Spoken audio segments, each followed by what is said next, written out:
Film शुरू होती है टीम से, जो एक गेम डेवलपर है। यानी वो नहीं होता तो उसे अपनी वाइफ के साथ गुजारे हुए अच्छे पल याद आते। वो उस पुराने वक्त को भी याद करता है जब उसकी वाइफ प्रेग्नेंट और उसे हॉस्पिटल में जाना पड़ा था, क्योंकि वो कुछ गड़बड़ की वजह से बहुत तकलीफ में। फिर अचानक टीम की वाइफ घर वापस आ गई। अब उसके अचानक आने से टीम घबरा जाता। दोनों नीचे जाते हैं और वहाँ उनकी मुलाकात बिल्डिंग मैनेजर से होती। वो कहता है कि बिल्डिंग की मुरम्मत बस खत्म होने वाली है और जल्द बिल्डिंग पर लगाए गए कवर्स भी हटा दिए जाएंगे। थोड़ी देर बाद एक हेलीकॉप्टर उनके ऊपर से गुजरता है। बिल्डिंग मैनेजर बताता है कि बंदरगाह के इलाके में बहुत ज्यादा आग लग गई है। अब दोनों वहाँ से आगे बढ़ गए। टीम की वाइफ कहती है कि चलो पेरिस चलते हैं, जहाँ हम हमेशा जाना चाहते थे। मैंने अपनी जॉब छोड़ दी है और हम दोनों को उस हादसे के बाद अपनी जिंदगी की नई शुरुआत करनी चाहिए। छोड़ सकता जाना तो चाहता हूँ लेकिन अभी नहीं। फिर उसे काम वाली जगह से फोन आया और वो मसरूफ हो जाता है। रात को दोनों बेड पर लेटे थे लेकिन जाग रहे होते हैं और उसकी वाइफ रो रही है। अगली सुबह टीम उठकर देखता है कि उसकी वाइफ अपना सामान लेकर जाने के लिए तैयार खड़ी है। वो कहती है कि तुम कभी नहीं बदलोगे और मैं तुम्हें छोड़ रही हूँ। जब वो दरवाजा खोलती है तो देखती है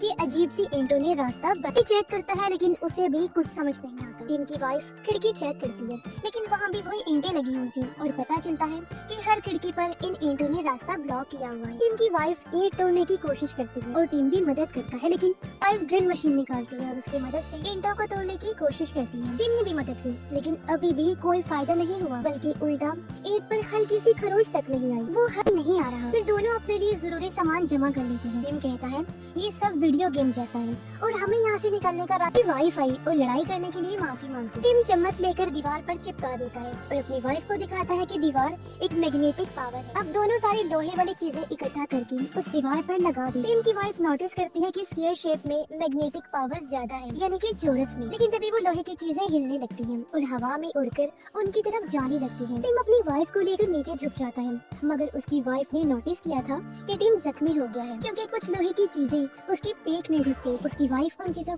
थोड़ी देर बाद फिर से साथ वाले कमरे से औरत के चीखने की आवाज आती है। दोनों दीवार की सुराख को और बड़ा करने का फैसला करते हैं। फिर दीवार को तोड़कर उनके कमरे में जाकर देखते हैं कि औरत बेड के पास गिरी हुई है। टीम की वाइफ उसे उठाती और टीम आदमी को ढूंढता है। अचानक वो आदमी टीम पर हमला कर देता है, उसे मारने लगता है लेकिन औरत उसे बचाने के लिए सामने आ गई।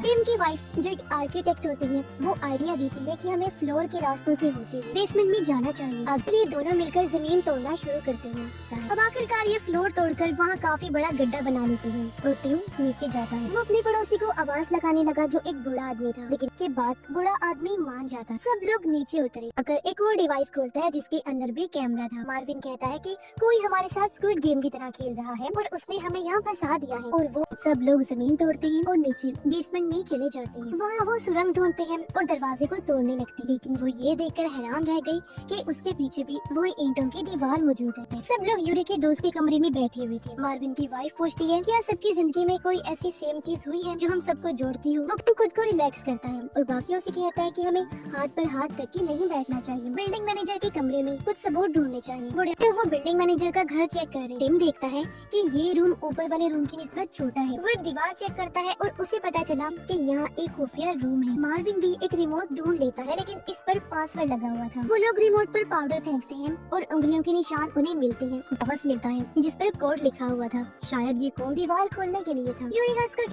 अलग अलग पासवर्ड लगाता है और एक लगाते ही वो खुफिया दरवाजा खुल गया। वो लोग अंदर जाते हैं तो वहाँ पर कंप्यूटर्स थे जिन पर उन सबके कमरों में लगाए गए कैमरास की फुटेज चल रही। वो लोग यूरी के दोस्त के कमरे को चेक करते हैं जिसकी लाश जमीन पर पड़ी हुई थी। इसमें यूरी का दोस्त फोन लेकर इस दीवार के पास गया था और पता चलता है कि यूरी के दोस्त ने ईंटों की इस दीवार को खोल लिया था। मार्विन यूरी को ढूंढने उसके कमरे में गया और देखता है कि यूरी अपने दोस्त के काम को जला रहा है। टीम और बाकी लोग भी वो फुटेज देख लेते हैं जब यूरी अपने दोस्त का गला दबा रहा था। मार्विन देखता है कि बूढ़े आदमी की पोती भी बेड के पास मरी हुई है। वो यूरी पर हुआ फोन कंप्यूटर से कनेक्ट करते हैं। वो समझ जाते हैं कि फोन एक चाबी है और दीवार की स्क्वायर्स जो है वो सब लॉक्स हैं। टीम अपनी वाइफ को फोन देते हुए कहता है कि तुम दरवाजा खोलो। उसकी वाइफ कोड डालकर फाइनली दरवाजा खोल लेती है, लेकिन इस टाइम पर यूरी जो अंदर घुस आया था टीम पर हमला कर देता है। उस पर वार करता। पीछे से टीम की वाइफ हथौड़े से उस पर हमला कर देती है और यूरी का खेल खत्म हो जाता है। दोनों अब सुरंग के रास्ते आगे बढ़ते हैं जिसके जरिए